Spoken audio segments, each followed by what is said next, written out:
والنهارده ان شاء الله هنعمل الغريبه الدايبه، ولا بتطبع ولا بتشقق، ودي اللي هنشوفه دلوقتي. ويلا بينا نشوف المكونات. نجيب 4 كوبايات من الدقيق، ومعانا كوبايه من السكر البودره، ومعانا كوبايتين من السمنه. هي مش سايحه ولا هي متجمده، هي بحراره الغرفه. نزلت بالسمنه في بوله، وهنضيف عليها كوبايه السكر البودره، وهنقلبها شويه بس علشان الدقيق ما يطرش في وشنا، عشان احنا هنضربها بالمضرب. هنضرب الخليط ده لمده 15 دقيقه لغايه ما يبقى لونه فاتح زي كريم شانتيه.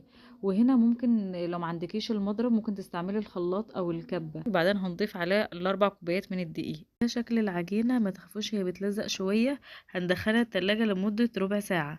شوفي ما شاء الله، مش مشققه ولا اي حاجه، حطينا ايدينا مش بتطبع ولا بتشقق ولا اي حاجه خالص. كده بنبدأ نرصها في الصينية بتاعتنا. ولو عندك بندق، لوز، عين جمل، اي حاجة، او زبيب او فول سوداني، مفيش حاجة هتوقفك، وتقدري ان انت تعملي احسن قريبة في البيت. كده بعد ما طلعت من الفرن معانا ما شاء الله،